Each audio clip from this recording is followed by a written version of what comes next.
अस्सलामुअलैकुम एवरीवन। इस वक्त हम पढ़ रहे हैं पाकिस्तानी स्टडीज़।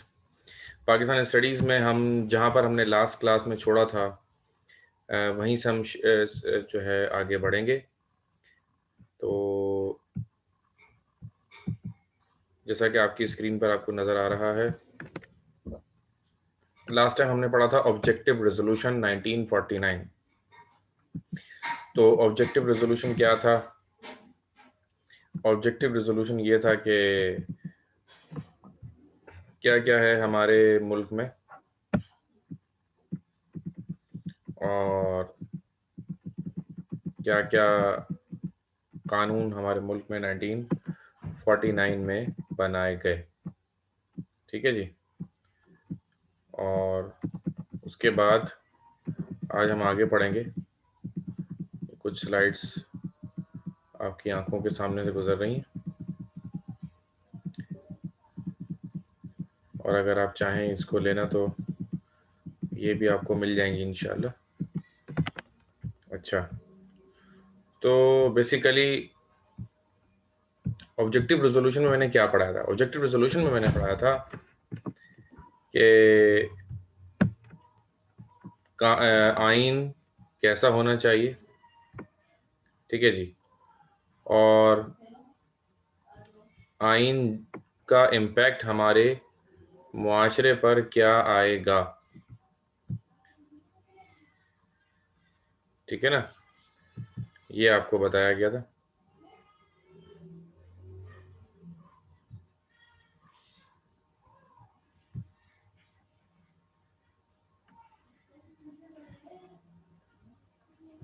उससे आगे की चीज़ हम आपको पढ़ाएंगे। अभी 1 मिनट बस।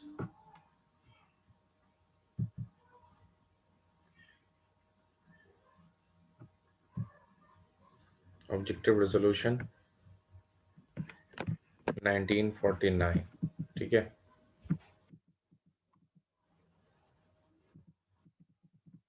उसके बाद इसका भी जिक्र हो गया था हमारे पास।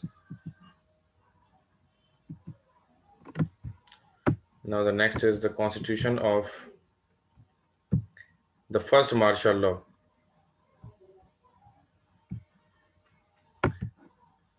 क्लास बिल्कुल 45 मिनट्स में एंड होगी हमारी। आज टॉपिक थोड़ा बड़ा भी है हमारा। ठीक है जी। तो आज हम बात शुरू करेंगे। मार्शल लॉ के बारे में बहुत ज़्यादा पाकिस्तान के अंदर बात रहती। तो we are talking about the first martial law. Pakistan में पहला मार्शल लॉ 7 अक्टूबर 1958 को लगाया गया, ऑन द नाइट ऑफ 7 अक्टूबर 1958। अच्छा, लास्ट जो हमारा लगा था ना, लास्ट लगा था हमारे यहाँ, अल्लाह भला करे, वो भी नाइट में ही फैसला हुआ था उसका भी, जो कि परवेज मुशर्रफ ने नवाज शरीफ को बेदखल करके लगाया था। ठीक है जी। It was in 1999। आप में तो शायद कुछ बच्चे पैदा भी नहीं हुए थे शायद। On the night of 7th October 1958, the Constitution was suspended by presidential proclamation। और presidential proclamation के जरिए इसको क्या कर दिया गया? ख़त्म कर दिया गया। The ministries were dismissed, the legislators dissolved, and political parties were banned। तो आज आपने मार्शल लॉ के बारे में बहुत सुना होगा कि मार्शल लॉ कैसे लगता है, कैसे लगता है। आज मैं आपको पॉइंट वाइज बताने वाला हूँ कि मार्शल लॉ जब लगता है उसके अंदर क्या क्या चीज़ें होती हैं। ठीक है जी। अब पॉइंट वाइज जरा इसको समझते भी जाइएगा। नंबर 1, ठीक है जी। सबसे पहले क्या होता है कि भाई मार्शल लॉ लगता है। मार्शल लॉ लगा एक प्रेसिडेंशियल प्रोक्लेमेशन, यानी कि एक सदारती जो है ना, इंतखाब के ज़रिए, यानी कि उसकी डिसीजन के ज़रिए, उसकी डिस्क्रिशन के ज़रिए असम्बली को डिज़ोल्व कर दिया जाता है और सस्पेंड कर दिया जाता है। ठीक है जी। असम्बली क्या हो जाती है? डिज़ोल्व हो जाती है, सस्पेंड हो जाती है। और इसकी जगह पर क्या होता है कि एक फौजी का कानून चलना शुरू हो जाता है। ठीक है जी। अब ये जो कानून होता है प्रेसिडेंशियल का, एक सदर सिर्फ ऐलान कर देता है कि भाई जो असम्बलियाँ थी वो डिसॉल्व हो गई हैं और अब ये फला बंदे की हुकूमत है। तो प्रेसिडेंशियल प्रोक्लेमेशन प्रोक्लेमेशन कहते हैं ऐलान को, भाई मैं आज ऐलान कर रहा हूँ कल छुट्टी है, ये ऐलान तो मैं कर सकता हूँ, लेकिन प्रेसिडेंशियल मतलब एक सदारती मतलब एक हेड ऑफ द स्टेट ये ऐलान करता है कि ये खत्म। तो द मिनिस्ट्रीज वर डिसमिस्ड, ठीक है जी, मिनिस्ट्रीज क्या हो गई, खत्म हो गई। वजारत आज देखें ना, वजारत तालीम, वजारत पानी, बिजली, खेल कूद, हर चीज का वजीर अलग है। लेकिन जब ये लगता है मार्शल लॉ तो हर मिनिस्ट्री खत्म हो जाती है, और सारी पावर जो है ना, वो सारी जो डिवाइडेड पावर होती है वो सारी एकदम यकमुश्त हो जाती है, एक ही जगह पर सारी की सारी पावर आ जाती है। ठीक है, अब फैसले जो जज कहा किया करते थे वो जज फैसले नहीं करेंगे जी, अब ये फौज फैसला करेगी, यानी कि इस तरह से हो जाता है। अच्छा, अब ये लगाने वाला कौन था? ये लगाने वाले थे the commander in chief of the army general Mohammad Ayub Khan was appointed chief martial law administrator. और सदर ने ये लगाया, और इसका उन्होंने मार्शल लॉ किसको बना दिया, मार्शल लॉ एडमिनिस्ट्रेटर किसको बना दिया, अयूब खान को। अब ये एडमिनिस्ट्रेशन वाला सिलसिला शुरू हो जाता है। यानी वो डेमोक्रेसी में क्या होता है, वजीर तालीम अलग, वजीर बिजली अलग, वजीर दिफा अलग, वजीर दाखिला खारजा, बहुत सारे वजीर होते हैं, लीगल लिस्ट होती है, हर बंदे की अपनी पावर होती है। सारी पावर एक बंदे के पास नहीं होती, बल्कि वो सारी पावर क्या होती है, डिवाइडेड होती है, बहुत सारे लोगों में वो सारी पावर तकसीम हुई भी होती है। लेकिन इसमें क्या हो जाता है, इसमें बेसिकली ये हो जाता है कि भाई अब पावर जो है ना वो डिवाइडेड की जगह पर अब एक ही जगह पर पावर होगी। अब जब पावर एक ही जगह पर होगी तो डिसीजन भी वो अकेला ही बंदा लेगा, क्योंकि वो अकेला पावरफुल है, हर सारी पावर उसके पास है। अब कोई और बंदा उसके अलावा पावर में नहीं है तो कोई फैसले में भी उसके साथ नहीं। ठीक है, the proclamation state at the length on the disordered state of the country, lack of integrities on the part of parliamentary leaders, widespread corruption, irresponsible conduct of services, and disorderly finances. देखें अब इसकी वजह क्या बनती है, martial law की कोई reason होती है ना, ऐसे थोड़ी कि मैं आंखें मलता हुआ आया और मैंने कल को मार्शल लॉ लगा दिया हमारे मुल्क में, वैसा पॉसिबल नहीं है। देखें जब भी मार्शल लॉ लगेगा उसके पीछे कोई ना कोई वजह होगी, कोई ना कोई रीजन होगा। अब मैं आपको बताने जा रहा हूं रीजन, कि वो जो मार्शल लॉ लगे हुए वो क्यों लगे। अब उसकी एक एक रीजन था। नंबर वन, कि जो रियासत है वो अपना सही काम ही नहीं कर रही है, इदारे अपने सही काम ही नहीं कर रहे हैं। यानी कि जब इदारे काम नहीं कर रहे हैं तो ऐसे तो मुल्क नहीं चलेगा, ऐसे तो मुल्क डूब जाएगा, मुल्क तबाह बर्बाद हो जाएगा, मुल्क खत्म हो जाएगा। तो अब मुल्क को, मुल्क के खात्मे से बचाने के लिए मुल्क को हमने फौज हमारी आई और उसने काम किया। ठीक है जी। अब इसमें क्या, disordered state of the country, यानी कि कोई काम भी सही से नहीं हो रहा है, कोई भी बिना बिजली वाले बिजली पानी गैस सही से नहीं मिल रहा है, कोई इदारा सही काम नहीं कर रहा। Number one, lack of integrities, आपस में कुत्ते बिल्लियों की तरह लड़ना। अब बहुत सारे लीडर होते हैं जो आपस में लड़े होते हैं, तो उनको भी हमें क्या करना होता है, उन लीडर्स को हमें हर हाल में रोकना होता है। ठीक है जी। अब जब तक ये लीडर्स रुकेंगे नहीं तो हमारा मसला सॉल्व नहीं होगा ना, लड़ते रहेंगे वो। अब उनको लड़ने, अब उनको पावर है उनके पास, अब उनको कौन रोकेगा, जब तक उनकी पावर खत्म नहीं होगी उनको रोकना आसान नहीं है। ठीक है जी। अच्छा, वाइड स्प्रेड करप्शन। अब लीडर बनते किस तरह है, अब कई कई करोड़ रुपए एक जगह पर इलेक्शन में खर्च होते हैं। अब एक बंदा जो कई करोड़ रुपए इलेक्शन में खर्च करके वजीर बनकर आया है तो क्या वो रिकवरी नहीं करेगा? He will do it definitely. अब जब वो आएगा इतना खर्च करने के बाद तो फिर वो रिकवरी भी तो करेगा ना। आ रही है बात समझ में? जाहिर है कि वो रिकवरी भी उसी हिसाब से करेगा।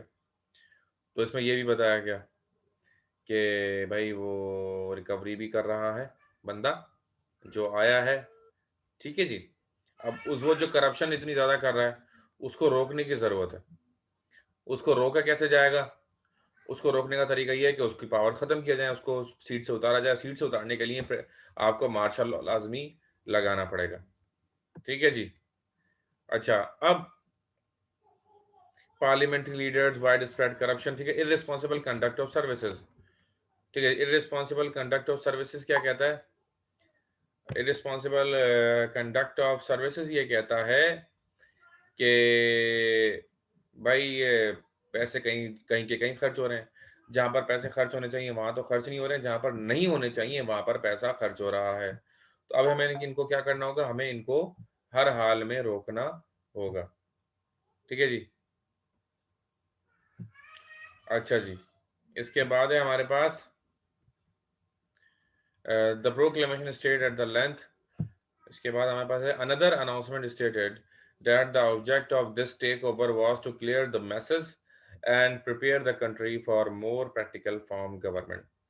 और इसमें ऑब्जेक्टिव क्या रखा जाता है मार्शल लॉ का? जब मार्शल लॉ लगाया जाता है तो ये ऐलान किया जाता है कि भाई ये जो हमारे मुल्क में ख़राब धंधे शुरू हो गए हैं, ये हमारे मुल्क के जो हालात इतने ज़्यादा ख़राब हो रहे हैं, इनको हम क्या करेंगे? इनको हम ख़त्म करेंगे और इनको ख़त्म करने के बाद इसमें बेहतरी लेकर आएंगे। अगला क्या? 3 weeks experience of the new government showed, however, that Iskandar Mirza was still playing and trying to use same weapons against his new colleagues that he had so successfully used against the politicians. अब 3 हफ्ते गुजरते हैं, तजुर्बा करते हैं वो, और फिर इस्कंदर मिर्ज़ा अपने वही हथियार जो उनके पास थे असम्बली डिसॉल्व करने वाले, इस्कंदर मिर्ज़ा ने ये किया था, पाकिस्तान के पहले सदर थे इस्कंदर मिर्ज़ा। तो ये सोचते हैं कि यार ये अभी जो हमने जो मैंने सियासतदानों के खिलाफ जो ये किया है, यही मैं इनके खिलाफ भी इस्तेमाल करता हूँ, आर्मी वालों के खिलाफ।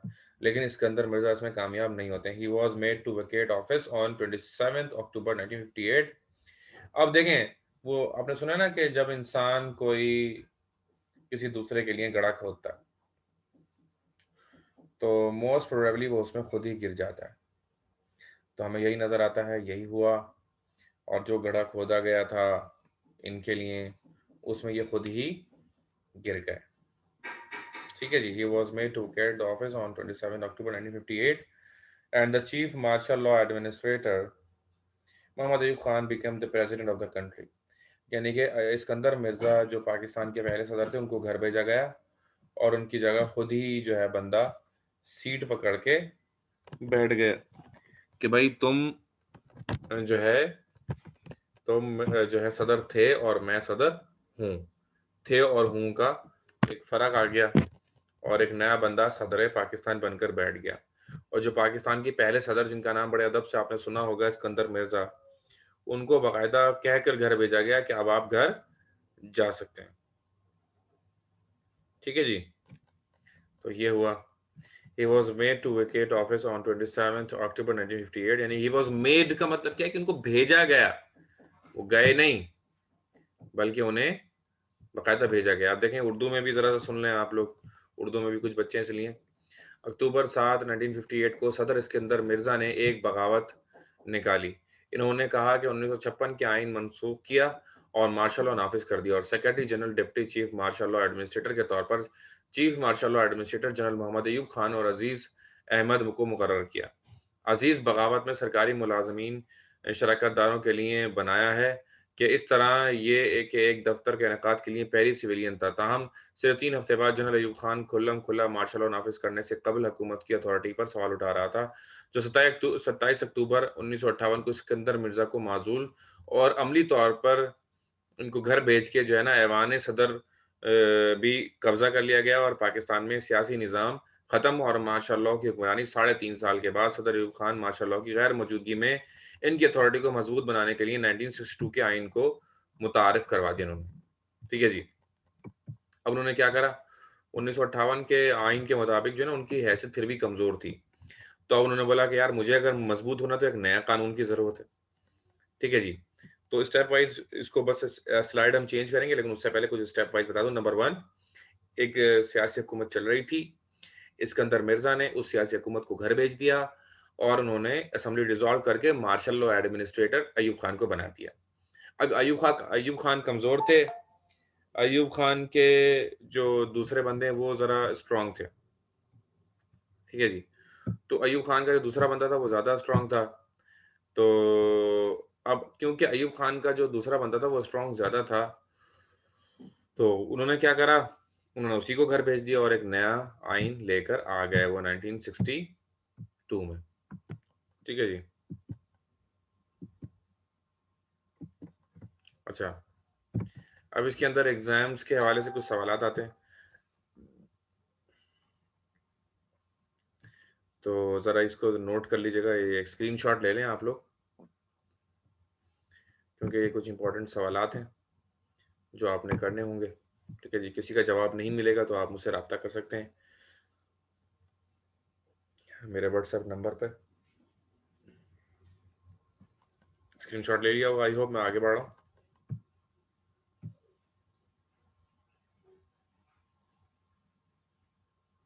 एक और स्क्रीनशॉट ले लें।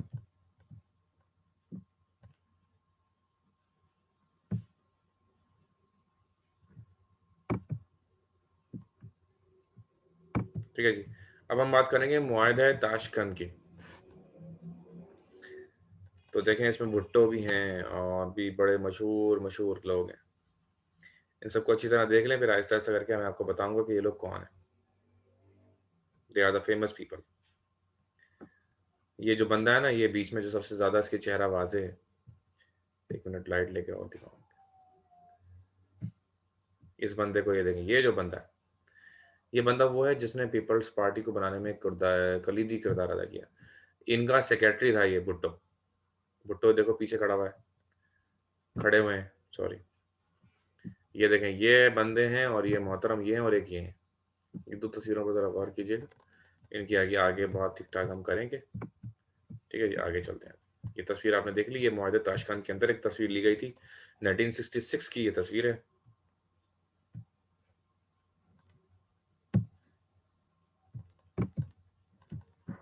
तो declaration of Tashkent. The Indian Prime Minister Lal Bahadur Shastri and Pakistan's President Ayub Khan met on 4 January 1966 in Tashkent. ठीक है जी।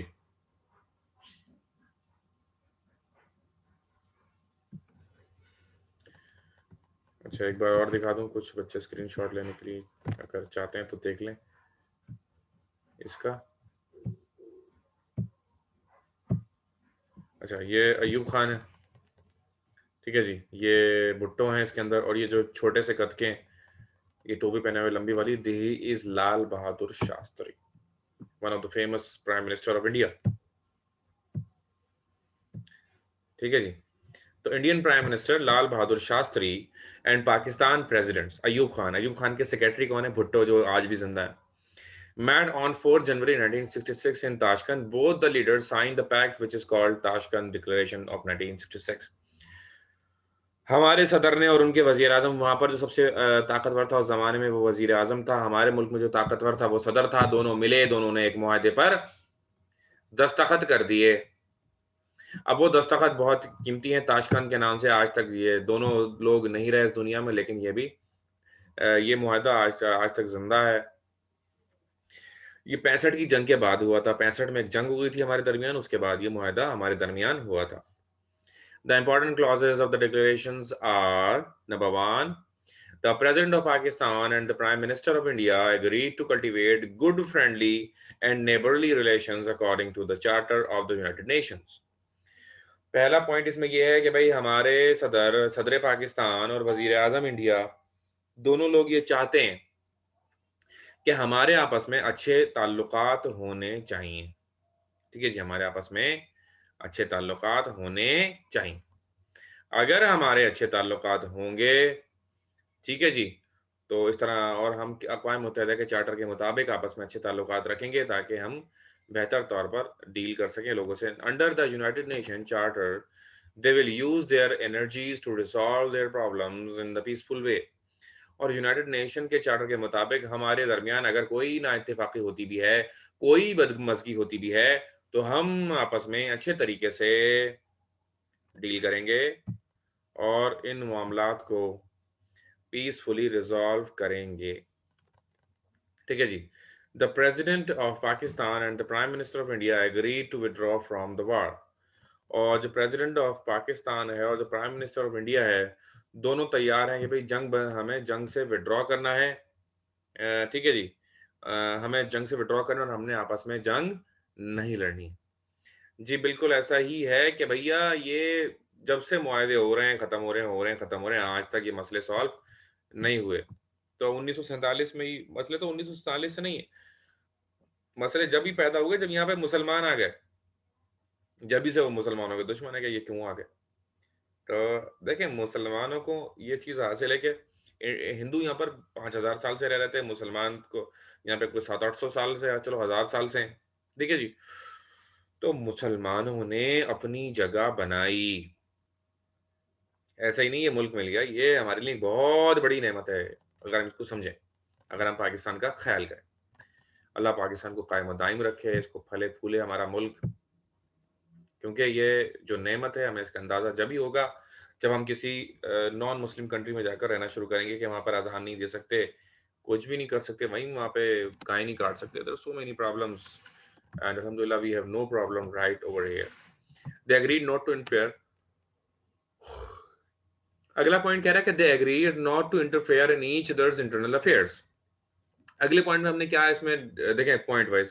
पहला पॉइंट क्या था, हम अच्छे रिलेशंस बनाएंगे। दूसरा क्या था, जंग हम खत्म करेंगे। तीसरा क्या था कि भाई हम एक दूसरे के अंदरूनी मामलात में दखल अंदाजी नहीं करेंगे। दोनों एक दूसरे के अंदरूनी मामलात में दखल अंदाजी नहीं करेंगे। जैसे आज तक हम देख रहे हैं बलूचिस्तान में घुसा हुआ इंडिया, तो भाई ये नहीं होना चाहिए वहां पर। Why he is doing right over there, नहीं होना चाहिए। Both leaders agreed to discourage all those actions which could be harmful for the other country and encourage those which could promote their friendly relationship between the two countries. ठीक है जी, जो दोनों के दोनों leaders थे वो एग्री हो गए इस बात पर कि भाई हमें डिस्करेज करना है वो तमाम एक्शन जो हम दोनों मुल्कों के लिए नुकसानदेह हो सकते हैं। देखें जब यहाँ से भी फायरिंग हो रही है और वहां से भी फायरिंग हो रही है, दोनों तरफ के बंदे मर रहे हैं, तो ये ना मेरे लिए अच्छा है पाकिस्तान के लिए, ना इंडिया के लिए अच्छा है। ठीक है जी, तो हमें चाहिए कि हम इसको क्या करें, हम इसको खत्म करें। दोनों तरफ से अच्छे अच्छे हमारे अगर ताल्लुकात अच्छे होंगे तो हमारे दरमियान आपस में लड़ाइयाँ नहीं होंगी। तो अगर हमारे दरमियान आपस में लड़ाइयाँ नहीं होंगी तो यही एक तरीका है हमारा कि हम डेवलप हो सकते हैं। ठीक है जी। They agree that higher commissioners of Pakistan and India should come back to their post and make efforts for future developments of both countries. They agree that Higher Commissioner of Pakistan and India should come back to their post and make efforts for future development of both countries. तो इन्होंने कहा कि भाई जो Pakistani high commission है और जो Indian high commission है वो बैठे एक टेबल के ऊपर, टेबल टॉक करें, बातें करें आपस में, मामलात को रिजॉल्व करें और क्या करें, और एक बेहतर मामलात और बेहतर माहौल बनाएं जिसमें दोनों तरफ से लोग मिलकर जो है काम को जारी रखें और पीसफुल एनवायरनमेंट में दोनों मुल्क तरक्की करें। देखें इंडिया दुनिया में सबसे ज्यादा हथियार पर खर्च करने वाला कंट्री बन चुका है। पाकिस्तान भी अपने बजट के हिसाब से बहुत ज्यादा खर्च करता है हथियारों पर। क्यों? क्योंकि हमें इंडिया से खतरा है। अगर हमें अपनी सालिमियत चाहिए, हमें इसराइल से खतरा है, हमें इंडिया से खतरा है, हमें अमेरिका से खतरा है, हमें तमाम नॉन मुस्लिम दुनिया से बिल्कुल खतरा है हमें। और फिर हमें अपने पड़ोसी मुल्क अफगानिस्तान से भी खतरा है। यानी कि एक तरफ इंडिया है, दूसरी तरफ अफगानिस्तान है। आप यकीनन आप मैचेस में देखें कितना अफगानी हमसे इतनी शदीद नफरत करते हैं। वो अब देखें ना मसला क्या है हमारे साथ। इंडिया बोलता है कश्मीर हमें दे दो, केपी अफगानिस्तान बोलता है कि हमें पिशावर समेत हमें पूरा ये दे दो, केपी दे दो। बलूचिस्तान बोलता है मुझे अलग मुल्क बना दो। तो बचेगा क्या? कराची को अलग, सुबह सिंधु देश की बात निकलती है सिंध से, पंजाबी भी बड़ा जो है ना अलग बन, मतलब हर जगह पर जो है ना इस तरह के मसाइल। अच्छा ये सिर्फ पाकिस्तान में नहीं, इंडिया में ऐसी, इंडिया में 3600 लोग हैं। ठीक है जी, तो हमें एक पीसफुल एनवायरनमेंट जब होगा ना तो छोटी छोटी जो ये इस तरह की बातें होती है ये भी खत्म हो जाएंगी। ठीक है ना। तो देखें हमें डेवलपमेंट की तरफ जाना होगा, एजुकेशन की तरफ जाना होगा, लोगों को तालीम देनी होगी। They agree to make efforts for increasing bilateral trade and strengthening economic ties between the two countries. They also agree to enhance communication and cultural information with each other. तो इस पॉइंट मुआहदा ताशकंद में और क्या था कि भाई हम आपस में तिजारत को फरोग देंगे, हम आपस में तिजारत बढ़ाएंगे। तो देखें जब तिजारत एक दूसरे से ज्यादा हम करेंगे तो तिजारत से क्या होगा कि आपस में और ताल्लुकात में बेहतरी आएगी, लोग एक दूसरे को समझेंगे। ठीक है जी, तो ये भी बड़ा हमारे लिए अच्छा हो जाएगा अगर ऐसा हो जाए ना। ठीक है जी। इसी के साथ साथ आगे क्या कह रहा है कि भाई हम आपस में बातें करेंगे, कम्युनिकेशन और कल्चरल शेयरिंग करेंगे। हमारा कल्चर हम आपको बताएंगे, आप हमें अपना कल्चर बताएं। यानी कि मिक्स होके जो है ना वो प्रोग्राम्स होने चाहिए। अच्छा ये कल्चर की जो बात उन्होंने की वो क्योंकि मैं आपको थोड़ा सा बताऊं, यह 1960s, इसमें Pakistani drama industry, Pakistani showbiz industry यहाँ थी ऊपर और इंडिया की यहाँ थी नीचे, बहुत नीचे। ठीक है जी। आज बॉलीवुड बहुत आगे निकल चुका है और लॉलीवुड से, जो हमारा लॉलीवुड है। तो पहले ज़माने में ऐसा नहीं था। पाकिस्तानी जो फनकार थे शुरू के, उन्होंने इसको को बहुत ऊपर ले गए थे, बुलंदी पर ले गए थे। यानी कि पूरे इंडिया में पाकिस्तानी चीज़ें देखी जाती थी। लेकिन अनफॉर्चुनेटली, बदकिस्मती से, उस 60s 70s के बाद जो है ना बहुत कुछ बांग्लादेश चले गए, बहुत सारे हमारे फनकार वगैरह बंगाल की तरफ चले गए और यहाँ पे बहुत ज़्यादा मसाइल हुए हमारे साथ। तो हमारी ड्रामा इंडस्ट्री, फ़िल्म इंडस्ट्री तबाह हो गई और हमें फिर ऐसा भी हुआ हमारी फ़िल्म इंडस्ट्री और ड्रामा इंडस्ट्री में क्या नए लोगों को चांस ही नहीं दिया जा रहा था, नए लोगों को चांस नहीं मिला है बहुत अरसे तक। तो पुराने लोग बुड्ढे हो गए, वही बुड्ढे चलते रहे। अब बुड्ढों को कब तक कोई देखेगा यार? नए बंदों की ज़रूरत होती है मार्केट में। खैर, इस तरह भी वो तबाह हो गए। खैर, आगे चलते हैं। Both leaders agreed to make some law of repatriation of for prisoner of war। भाई आप हमारे पास भी इंडिया के जंगी कैदी थे जो इंडिया से हमने पकड़े, उनके पास भी थे। तो हमने कहा आओ इनको क्या करें, रिपाट्रिएट यानी कि एक्सचेंज करें। हमारे हम इंडियन कैदी छोड़ेंगे, आप पाकिस्तानी कैदी छोड़ो। इस तरह आपका ही भला हमारा भी भला, दोनों तरफ के लोगों का भला हो जाएगा। They agreed that in future they will discuss the problems of refugees also. They also agreed for an agreement to return the property taken by either side because of the conflict। अब हमारे पास जो महाजरीन थे उनकी वहां property चली गई, हमारे पास जो यहाँ से हिंदू गए उनकी यहाँ पर प्रॉपर्टी पे कब्जा हो गया। तो इसमें भी बात हुई कि भाई एक दूसरे की प्रॉपर्टी के पैसे दे देंगे। इस पर अमल नहीं हुआ। लीजिए जी, इसका स्क्रीनशॉट ले लीजिएगा, फिर आराम से पढ़िएगा। वही सारी बातें जो उर्दू में थी, इंग्लिश में थी, उसका उर्दू तर्जुमा मैं साथ साथ करता रहा। तो ये उसके उर्दू में पॉइंट्स हैं। तो प्लीज इसका भी अगर आप ले लें स्क्रीनशॉट तो ठीक है। सारी वही बातें, इसको मैं रिपीट नहीं करूंगा। 1 2 3, स्क्रीनशॉट ले लिया, वेरी गुड। आगे चलते हैं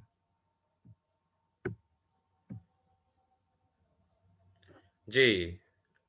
the great Ayub Khan, he was the guard of Quaid-e Azam. कायदे आजम के गार्ड रह चुके हैं ये, द ग्रेट अयूब खान।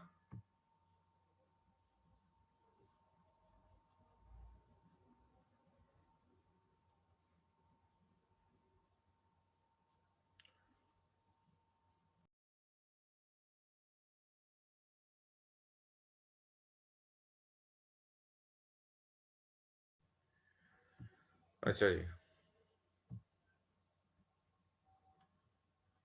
अब क्या लिख रहा है, अयूब खान के जवाल के असबाब। कि जब अयूब खान इतना बेहतर था और इतने अरसे तक उसने बड़ी कामयाबी से, बहुत कुछ इसने अयूब खान के दौर में हुआ है, बहुत कुछ अयूब खान के दौर में हुआ है, वो भी आपको बताएंगे इंशाल्लाह। ठीक है जी। अच्छा, अयूब खान के जवाल के असबाब भी आपको बताते हैं अब कि भाई अयूब खान का जो डाउनफॉल हुआ उसके रीजंस क्या क्या थे। Number one, like every martial law administrator, Ayub Khan liked to keep the power in his own hands. As soon as he came to power, one of the first steps he took was the passing of ABDO, disqualification of politicians and political parties under elective bodies disqualification order। Her martial law administrator की तरह अयूब खान ने भी अपने हाथ में इक़्तिदार रखने के लिए इक़्तिदार रखना पसंद किया, और जैसे ही वो इक़्तिदार में आया उसने एक कानून के तहत तमाम पॉलिटिकल पार्टीज को डिसक्वालीफाई कर दिया। तो पाकिस्तान के अंदर तमाम पॉलिटिकल पार्टीज वक्ती तौर पर क्या हुई, खत्म हो गई। People wanted parliamentary form of government, but General Ayub Khan presented the nation with the second constitution of 1962, which was presidential in nature। लोग एक पार्लिमानी हुकूमत चाहते थे, एक डेमोक्रेटिक हुकूमत चाहते थे कि उसमें पंजाबी भी हों, सिंधी भी हों, बलोची भी हों, उर्दू स्पीकिंग भी हों, पठान भी हों, पश्तो, मतलब हर किस्म की कौम उसमें होनी चाहिए। लेकिन ये जो 1962 का जो आइन पेश किया गया जनरल अयूब खान की तरफ से, तो वो एक प्रेसिडेंशियल था, सदारती था, जिसमें सारी पावर सदर के पास थी। यानी कि सारी पावर इस नए खान ने अपने पास रख ली।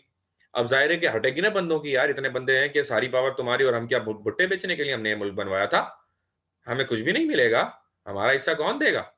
समझ में आ रही है आपकी बात? तो ये सारे रीजंस क्या बन गए, ये इसके खिलाफ ये चीजें बन गई। ठीक है जी।